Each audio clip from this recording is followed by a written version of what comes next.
Ada banyak di sekolah anak yang punya ambisi besar tentang pendidikannya. Sampai kadang mereka melakukan banyak hal seperti belajar, ikut bimbingan, dan masih banyak usaha-usaha yang lainnya. Mereka melakukan itu semua dengan harapan mereka bisa mendapatkan nilai bagus, berprestasi di sekolah, dan menjadi murid favorit guru. Tapi realitanya di kehidupan nyata, ternyata banyak anak-anak yang rajin dan pintar ini justru jadi orang yang biasa-biasa aja. Bahkan mereka tertinggal dengan anak-anak yang dulunya sering melawan sistem sekolah. Entah itu tidur waktu jam pelajaran, bolos, dan masih banyak lagi.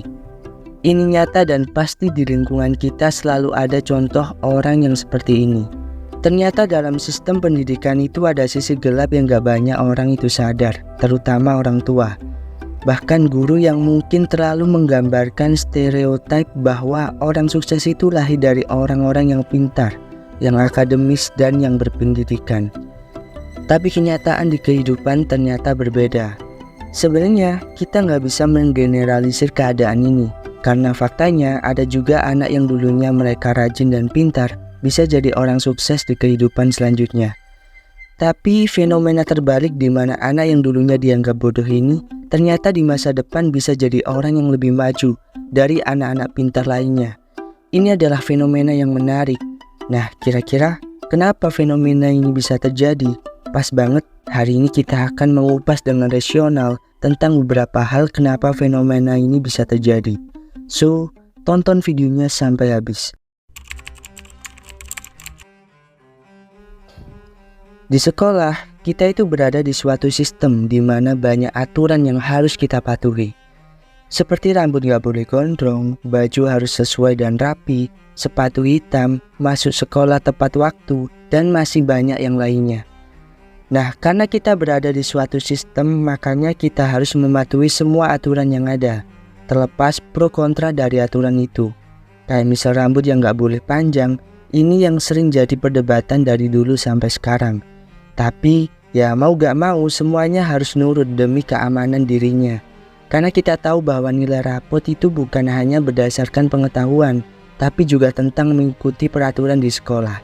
Nah, bagi anak yang ambisius dengan akademinya, mementingkan nilai dan pendidikan, mereka akan cenderung patuh terhadap aturan-aturan yang ada.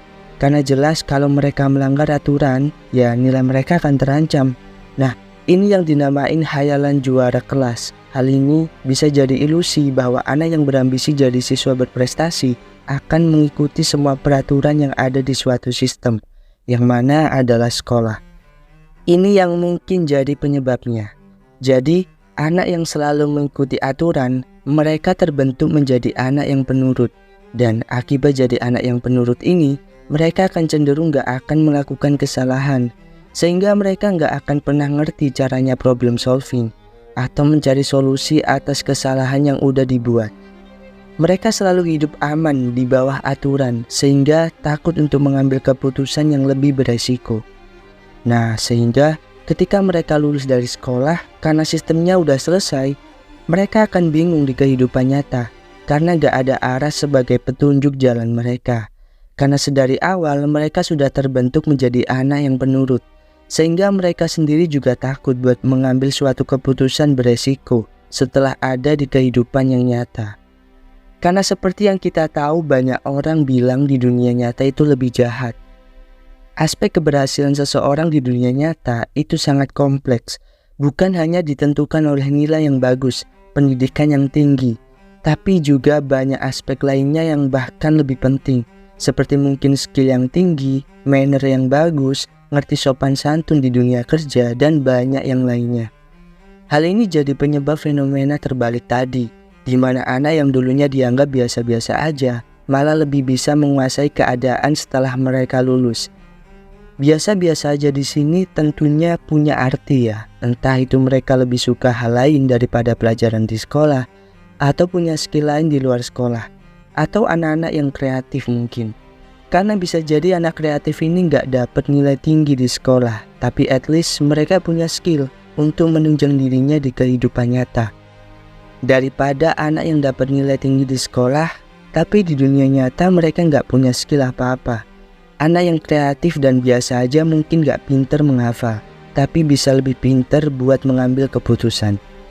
Nah, ngomongin ini bukan berarti kita harus jadi anak yang nakal ya di sekolah, karena itu ya pemikiran yang salah. Maksud dari video ini adalah anak yang bodoh belum tentu didesain untuk jadi orang yang gagal di masa depan. Dan anak yang pintar juga belum tentu didesain menjadi orang yang sukses di masa depan.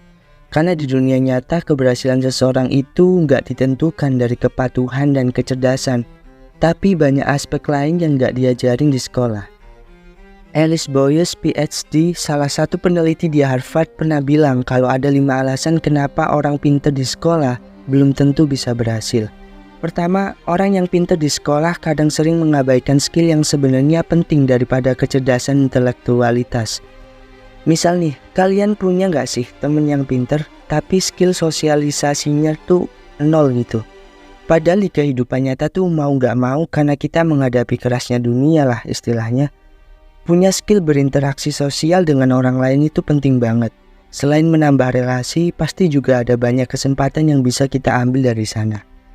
Yang kedua, masalah kerjasama. Bagi orang yang pintar di sekolah, mereka udah terbiasa buat mengerjakan semuanya sendiri.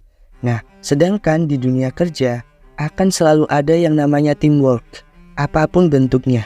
Nah, karena mereka selalu individualis, mereka nggak ngerti caranya mendelegasikan kerjaan ke orang lain. Ketiga, orang pintar sering menganggap bahwa dia pintar dari yang lain. Sehingga, ya apapun ilmu yang seharusnya masuk dari orang lain, mereka selalu denial dan keras kepala, menutup semuanya. Makanya nggak jarang orang yang kayak gini tuh ya orang yang gak asik gitu buat dijadiin temen, karena ya gak open minded. Keempat, orang pintar itu cepat bosen. Biasanya mereka melakukan beberapa hal karena gak ada tantangannya. Mereka stop melakukan itu. Padahal sebenarnya kalau mau dikulik pasti ada sesuatu yang mereka itu gak ngerti gitu.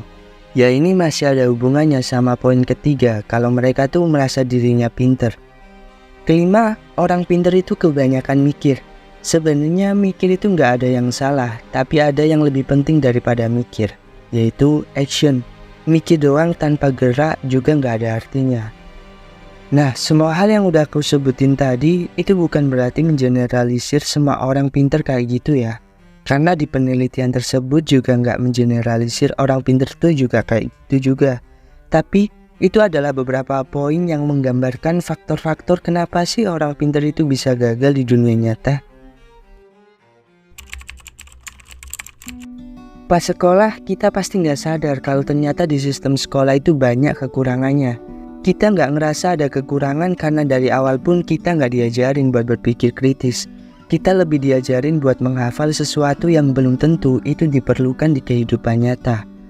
Aku nggak bisa bayangin betapa kerennya kalau ada guru di sekolah yang tiba-tiba ngelempar pertanyaan di kelas kayak, menurut kalian, apa sih kekurangan dari sistem sekolah kita ini? Boom! Pertanyaan ini selain membuat kita juga berpikir kritis, itu juga akan menyadarkan kita tentang kekurangan-kekurangan yang ada di sekitar kita, termasuk sekolah. Ya dengan harapan kalau kita sadar akan kekurangan di masa depan, kita bisa bantu buat memperbaikinya kan. Sebenarnya nggak ada jaminan orang yang pintar di sekolah akan berhasil di masa depan, dan orang yang bodoh di sekolah bukan berarti gagal juga di masa depan. Semua yang kita bahas di sini bisa jadi sebagai bentuk kesadaran bersama bahwa hidup itu luas banget. Jadi kalau mungkin sekarang kita ngerasa masih bodoh dan nggak tahu apa-apa, ya itu bukan akhir dari segalanya. Karena fenomena terbalik tadi menunjukkan bahwa ada banyak aspek yang membuat orang akan berhasil di dunia nyata. Terima kasih udah nonton video Your 20s ini. Semoga ada yang bisa dipetik meskipun sedikit, seenggaknya pelan-pelan bisa jadi lebih baik. Jangan lupa like dan subscribe kalau kalian suka konten ini, dan jangan lupa share biar lebih banyak orang yang tahu. Sekian aku Jody, sampai ketemu di video selanjutnya. See you.